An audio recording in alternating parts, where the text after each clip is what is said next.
Welcome to the Cast-Off. This is the #1 recasting show on the internet.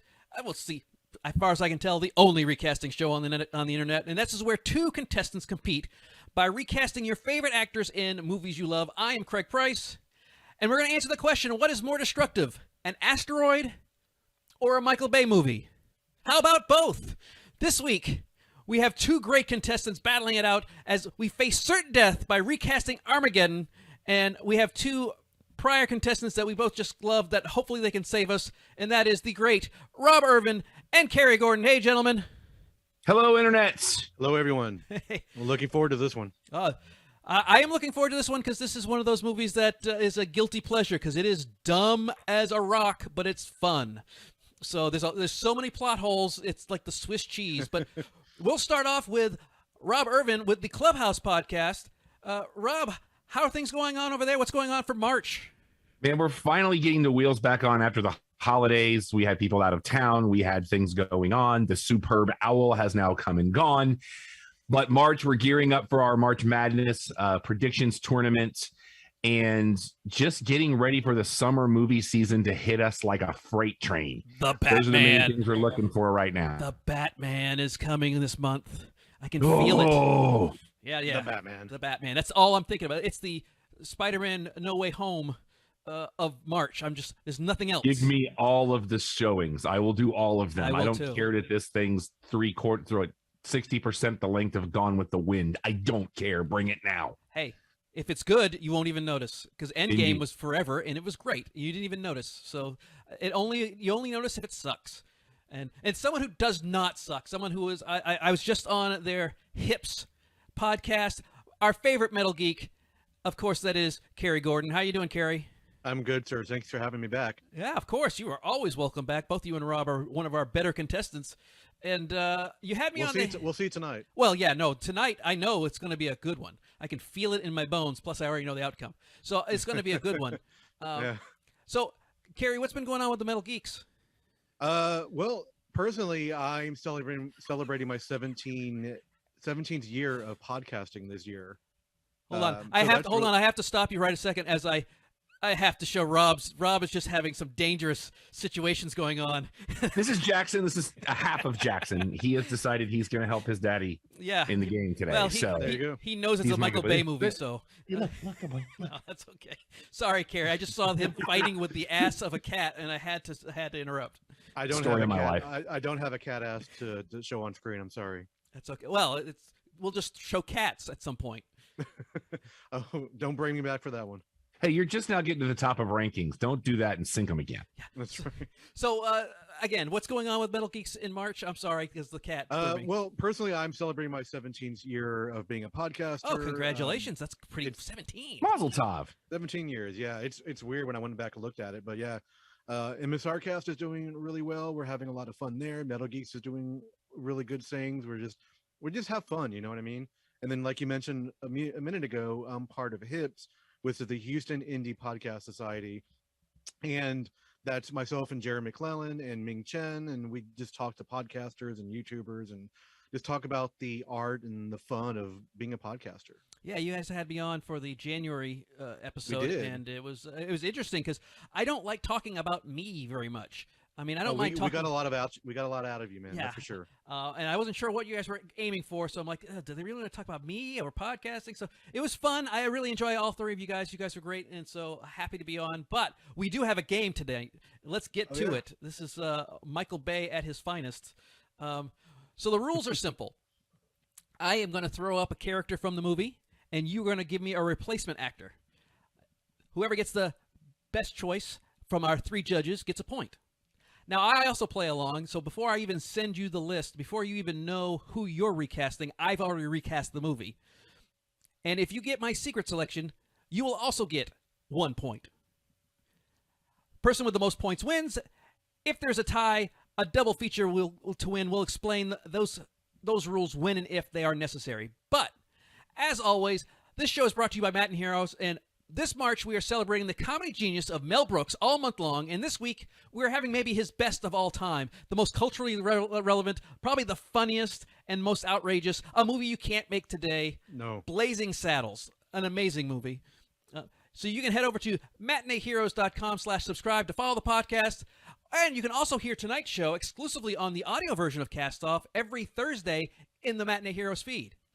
And if you're enjoying the Cast Off while you're at matineeheroes.com, head over to matineeheroes.com/castoff to subscribe to the video feed so we can get you to get more people so we can have a nice custom URL. We still haven't reached that magical number of custom URLs, but we're going to get there one day. Well, let's get into our time machine and go back in time when things were so good and that movies had to be apocalyptical and Bruce Willis actually cared about acting. Yes, that's right. We're going back in time to talk about Armageddon. Now, we flipped a coin.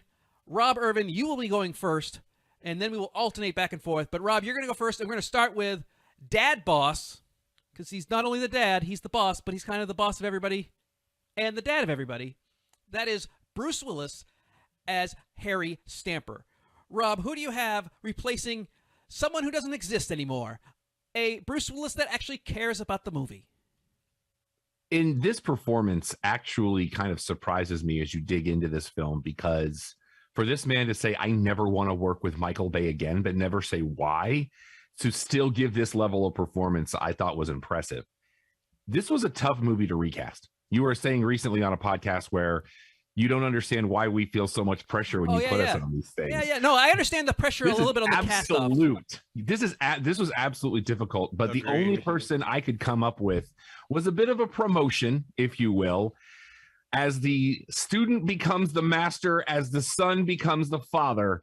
I have cast Ben Affleck in this role. Sure you did, because he's J-Lo's side piece. As we saw him in Armageddon that we're talking about. Oscar winner for Good Will Hunting. Unbelievable director in The Town and Girl. Recently got his screenwriting back on with Matt Damon with The Last Duel. So, Carrie, no surprise. What did you pick? I chose somebody who just say the name. Just say the name. Okay. I chose Ben Affleck. Yeah. So I went from here to here. So just get to the Ben Affleck part. You guys, that is the most basic. Were you cheating on me? Did you look at my papers? We're playing defense at this point. Yeah. What a way to start off. The point is the whole point is to do something different so you get the point. If you pick the same thing. So at least you gave me Mallrats under my known for. Oh yeah, I gave you the good ones. I gave you the, thanks. But you gave me Geegly, whatever. Geegly. I gave you the crappy ones. I'm not a big fan of Mallrats. He also gave you Forces of Nature and Pearl Harbor and Reindeer Games, and he's a Dunkin' Donuts spokesman. So is he? Yeah. Well, no, not really, but in Los Angeles he is. Every time you see him, he's. Isn't that by default because he's from Boston? You have to be a Dunkin' Donuts. Yes, it is. Drinking it right now, my friends. I have it in my cup. So. Sorry, Carrie, to cut you short for the second time in one episode, but you were going to go try to make it very suspenseful, but you couldn't. Yeah. You can't. It was just ridiculous. I was going to try to make it go further, but there was nowhere to go. No. So he's right. He's absolutely right. He did.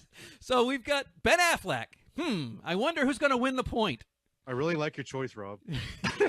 I would see your movie right now.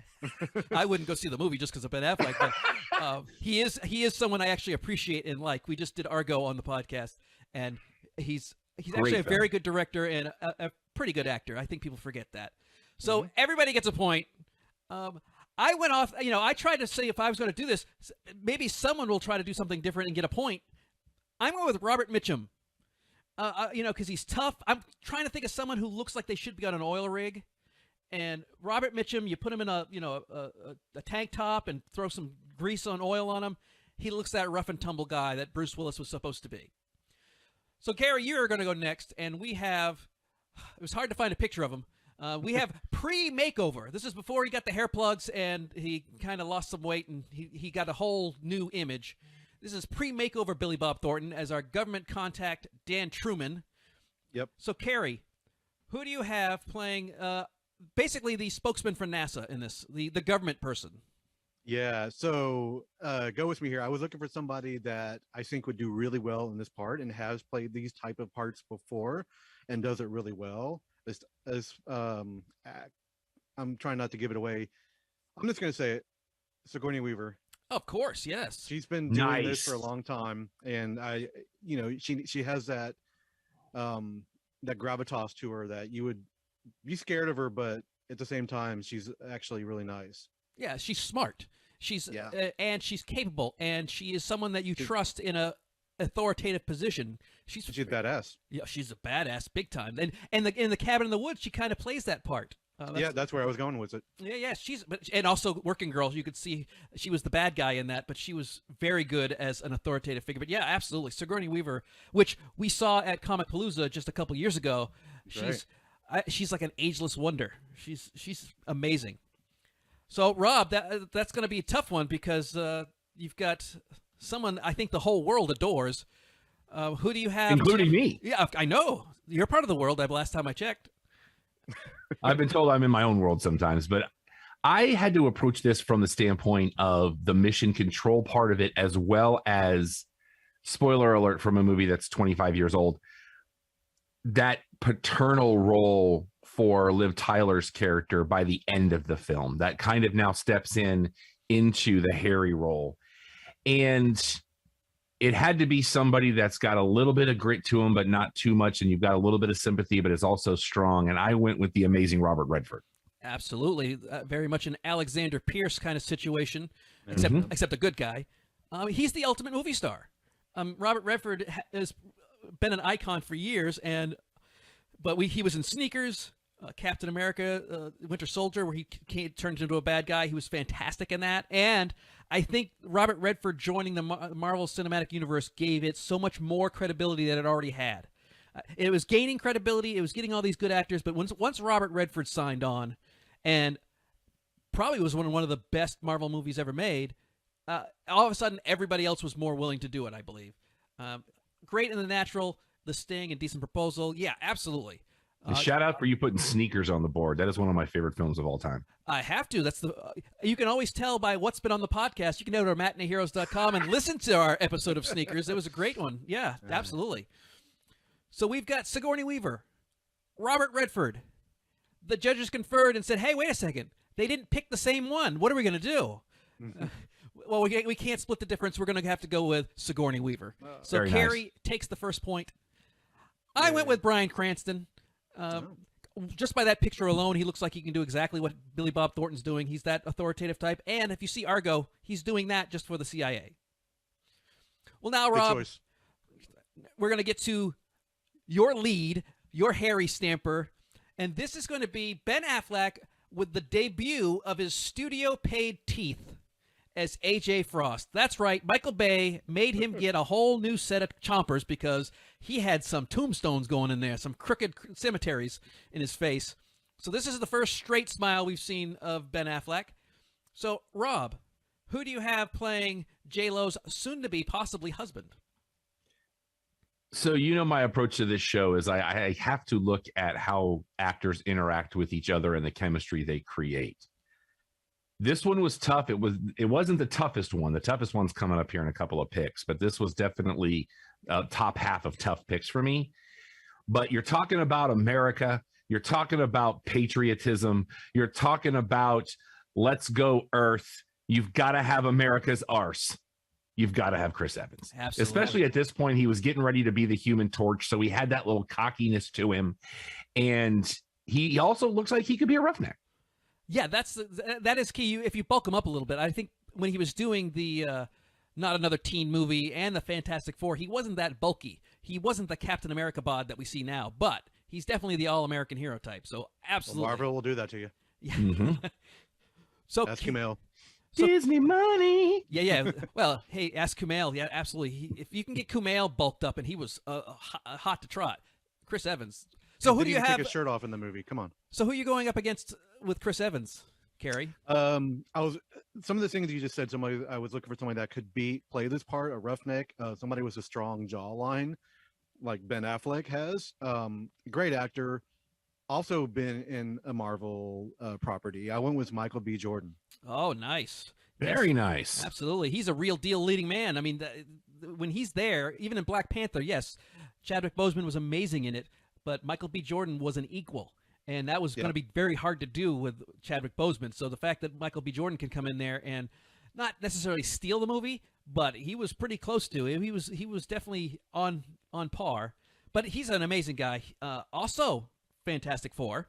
Did we both pick Human Torch? Yes, you did. Yeah. Oh my God. God, you guys are on the same. You guys are on the same cycle. Good for you. Our multiverse is on fire. It really is. No pun intended. That's right. So Whoa. both Fantastic Four, both Human Torches, both great guys, great actors. So we've got Chris Evans. We got Michael B. Jordan. This was tough, but we went with Chris Evans. So, Rob, you have tied the game. Woo. I went with someone who actually embodies a roughneck because I don't think Ben Affleck looked like he worked on a oil rig. I went with Channing Tatum. You know, he's kind of a big, bulky guy, Nice. and I think he would actually look like a roughneck and still be able to do what you need Ben Affleck to do. He has some comedy chops to him too. Yep, absolutely. And he's got some acting chops, too. I mean, he Yeah. can do stuff. I think we kind of underestimate him because he came in through Magic Mike, and he's not just Magic Mike. That's a character. All right, now we're going to get into some trouble here because next is the only woman in the movie that of any relevancy, and of course she's going to be either the daughter or the girlfriend. But hey, why not be both? Which sounds gross, but it's not. She's both this daughter of Bruce Wasn't Willis, going there. yeah, no, and the girlfriend of Ben Affleck. We have Liv Tyler as Grace Stamp. So Carrie, who do you have being the one woman of import in this whole movie? I was looking for somebody who, very popular right now, one of the most used actresses in film right now. But every time she plays a character, it's completely different. She really embodies characters, no matter if it's very dramatic or very silly, like playing a character like Harley Quinn. I went with Margot Robbie. Absolutely, she's Big fan. She's the it girl because she's really good. I think we forget that, but she's also known for having bad boyfriends because she's the Joker's girlfriend in Suicide Squad. She's Jordan Belfort's girlfriend, wife in Wolf of Wall Street. Yeah. She got Gugliotti or whatever his name is in I, Tonya. She'll take a knee for you. Yeah, she will take a knee. So Margot Robbie, but she's just amazing. So there's a reason why she's being used a lot is because she's really good. And she's like 32. So it's Yeah, crazy she's how young she is. So, Rob, who do you have to go up against Margot Robbie? Well, first of all, why do you put anybody up against that woman? Because it's a competition. It's the way it works. Do you have to go over the rules again? My wife is glad she's finally stopped calling the house, so we're good there. Yeah. But You owe her money? I will neither confirm nor deny. Yeah, because she's not calling for anything other than that. For me in this role, I wanted to go within the same time frame, which normally I usually recast within current field of actors, but I really kind of wanted to encompass that early to late 90s version of this particular person who, as Kevin Smith once said about Ben Affleck, if I were to redo Jaws, I would let her be the shark if she wanted to because she's amazing and I'm a huge fan. And that would be one Jennifer Connelly. Absolutely. Jennifer Connelly, she's the 80s dream girl. Every kid that grew up in the 80s, every a male heterosexual in the 80s had some sort of tingling for Jennifer Connelly. She was in The Labyrinth, The Rocketeer, A Beautiful Mind. And as she's gotten older, Hulk, Dark, she is fantastic. So you guys brought it, and I really appreciate that. We've got Margot Robbie, Jennifer Connelly. Thankfully, Rob, we have older judges. And we remember the lovely Jennifer Connelly. She's lovely still today, but we remember exactly why she would make a great Armageddon daughter. And shout out to you for that picture. Nice job. Oh, yeah. I've tried to find something that was relevant. I try to find relevant to what we're casting as. I went with Florence That's Pugh. her from her role in the biopic of Katy Perry, by the looks of things. Well, I went with Florence Pugh because I think she feels like she would be a roughneck's daughter. She's a good-looking girl, but she's not like poster model. She's not Margot Robbie. She was my second chance. I will be honest with you, or my second choice. I almost went with that. And she's another one you can't go wrong. She's amazing. Yeah, she's super charming in the Hawkeye television show. Oh yeah. I mean, she was good in Black Widow, but they really let her personality come through in the Hawkeye Disney one, and I find her and her relationship with Kate Bishop very fun and interesting to watch. I was going to say that chemistry was off the charts. Yes. Yeah, I want a buddy team up series with those two. Yeah, that's probably going to happen. So now we get to, we're going to turn to the crew. And first we're going to have the genius, but yet very troublesome Rockhound, played by Steve Buscemi, who unfortunately gets typecast in these kind of creepy little roles. So, Rob, who do you have as someone who constantly think that the police are going to arrest him for dating underage girls? This was the hardest one for me to recast because Buscemi is in such a category of his own that to find somebody that could encapsulate that.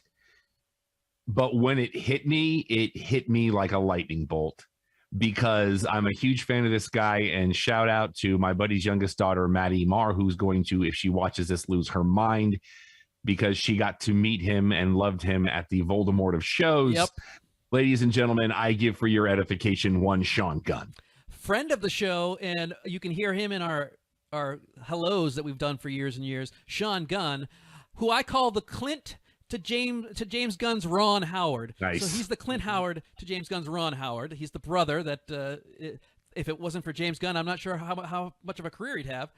He's also the Ted Raimi to the Sam Raimi. Guardians of the Galaxy, he played not only Kraglin, but he's also Rocket's body double. He's the guy that gets in the motion capture shirt. I asked him a question. I go, does it affect your knees? And he said, no, it affects my ankles. So when if you see the pictures of him as Rocket, he's squatted down, and he says walking really hurts his ankles, not his knees. But he's in the Suicide Squad, the new one as the Weasel, which I believe is the only one that made it out. He made it to the end, didn't he? He did. Spoiler alert. Yeah. Spoiler alert, but yeah. The Hive, Super, and he's been in Michael Bay movies before, Pearl Harbor. All right, Carrie. We got Sean Gunn. Who can you possibly go up against Sean Gunn? One of my favorite character actors. This guy can be a little weird. He can be a little evil. He can be very nice on it, like sitcom style. I went with Walton Goggins. Yeah, absolutely. Walton Goggins is Huge amazing. fan. Yes. He is great. One of my favorites as well. He was in Ant-Man and the Wasp, Tomb Raider, The Hateful Eight, Justified, which is coming back, apparently. Yeah. I don't know if he's I read coming that back today myself. That's crazy. It's been out for a while. Apparently, it's going to be based in Detroit. So apparently, Oliphant's character gets transferred or something. So he survives the showdown, apparently. Yeah. I'm not going there. Here's the thing. I always thought Walton Goggins was kind of new to the scene because he's only up until Justified. I really hadn't seen him. But he's been around since The Next Karate Kid. He's been around for a long time. Yeah, but he did The Shield before he did Justified. Yes, but I mean, I was talking about me personally. Okay. I hadn't seen until Justified. So I thought he was kind of new to the scene, but he's been around since The Next Karate Kid, which came out in like 89. He's just been around forever, but I'm glad to see him finally getting to the almost superstar status, because I think anytime he's in anything, people perk their ears up and go, what's going on?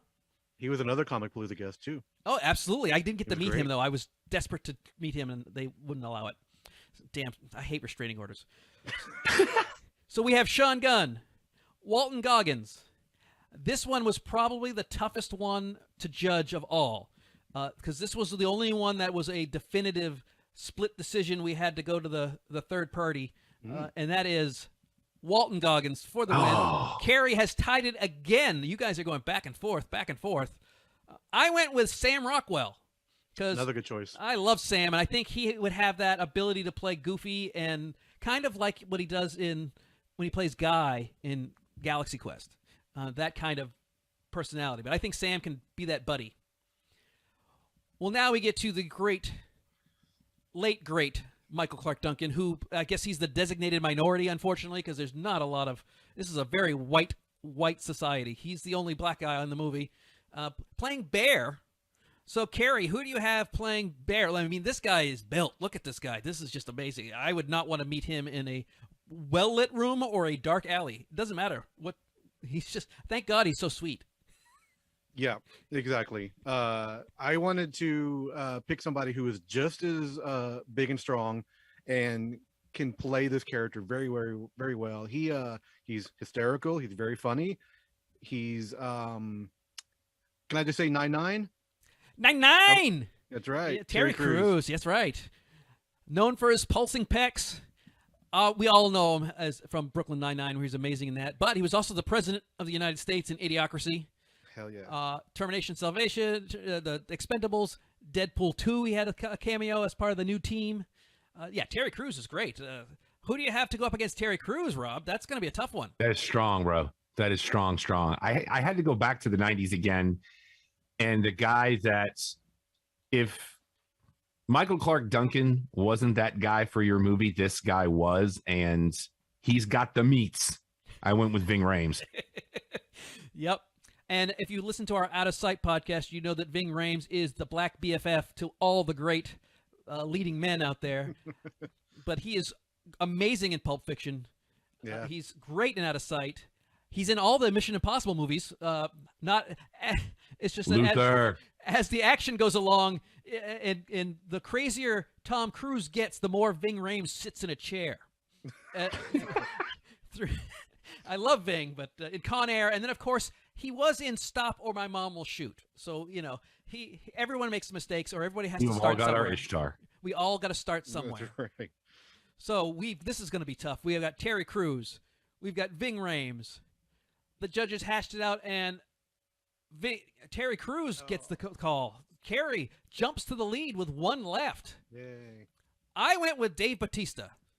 He was my second choice. Yeah, Dave Bautista, for modern day, I think he would be a good replacement. Again, we need someone who looks like they're going to run an oil rig, and both your choices were perfect, and I think Dave would be good. All right. Finally, we have the character actor of all character actors. We have crazy Russian cosmonaut Lev Andropov, played by one of my favorites, and I'm sure it's one of your favorites as well, Peter Stormare. God, he's so good. He's great in everything. Rob, you've got to come back here. Who do you have playing the cosmonaut? Let's just cut to the chase. He's done a Russian accent before. He's a big burly guy, and I'm a huge fan. I give to you one David Harbour. Absolutely, yes, right. Known for being the dad bod hero, Stranger Things, Black Widow, Hellboy. He was in Suicide Squad, the first one, and he was not necessarily a good guy in The Equalizer with Denzel Washington. So I'm just gonna walk away now. No, that would tie it. Are you kidding me? Yeah, that's just going to tie. Unless I pick That's David true. Harbour as well, because David Harbour is, a recent pick. So that's a good choice. Carrie, who do you have to possibly overthrow David Harbour, or at least block to the tie? I will try my best here. I went with one particular role that I can think of really that I chose this actor, and that was Silicon Valley. I went with Martin Starr. Very Martin nice. Starr. He's known for Uber Nerds, as he was in Freaks and Geeks and Silicon Valley, but he's also the teacher in the Spider-Man movies. That's true. With Tom Holland, and he was also in Knocked Up and Superbad. So, then I tried to find the craziest Russianist-looking picture I could find of him. That's a good one. All right. So here we go. We've got David Harbour versus Martin Starr. Let's talk about this. Now, Carrie, you've got the lead. So you're in a good spot right now. Rob, all you need is David Harbour to tie. So if I picked David Harbour, Carrie, you're in trouble. Yep. But Rob, if I didn't pick David Harbour, you're still okay. You still have a shot. Because I went with David Dasmalchian. Very nice. The polka dot man. Another David. Yep. So you came close. You almost got a half point for that. So at 3.5 points, we got Rob Irvin and Carrie Gordon at 4. So now it is, if you get this one, you will have tied, and we will go into our double feature option, and I'll explain what that is. Carrie, if you get Martin Starr, you have won. So before we get to that, let's remind everybody, please go to the matineeheroes.com/castoff, subscribe to the YouTube channel. We still are 23 people shy of that magic 100, and we get our magic URL. But let's get back to the show. Is it going to be David Harbour, who just recently played a Russian awesome guy in Black Widow, so fresh on my mind, or Martin Starr, which I'll have to say is a kind of a out of left field one for me. Wasn't even expecting that one. The judges conferred, and Carrie Gordon has won. You are today's winner. Congratulations. Oh my God, I was not expecting that. Yeah, and this was, like I said, this was give and take the whole way through. You guys were really well matched up. You have today's final thought. Well, okay, great. Thank you, Craig, for inviting me back in. Armageddon, I'll admit I didn't rewatch it for this, but I saw it so many times during my childhood. It's just it's in my brain, won't go away. The Aerosmith song, you know, the Celine Dion Aerosmith song. If you're interested in heavy metal, in comic books, and video games, and films, and all that good stuff, check out my podcast with my co-host, the Metal Geeks podcast. And if you're just in the heavy metal, check out MSR Cast. We've been, like I said, we've been doing it for 17 years, and we're not stopping. Well, congratulations on 17 years. That is amazing. Well done. But let's get on to next week. Next week we have we're going to flip the script and bring in cast-off judge Elizabeth Rapp. One of our favorites, Elizabeth Rapp, is going to go up against filmmaker Richard Jensen as they recast cult superhero movie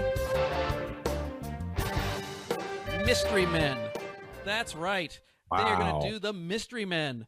Because who wants good quality superheroes when we can get the Mystery Men? But want to be a contestant?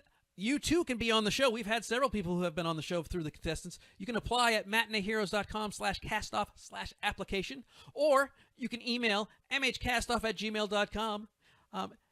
Special thanks to additional judges Elizabeth Rapp and, of course, my lovely wife, Heather Price. On behalf of today's winner, Carrie Gordon, and, of course, today's not winner, but absolutely not a loser at all, is the wonderful and talented Rob Irvin. I'm Craig Price. You're watching The Cast Off. We'll see you next week.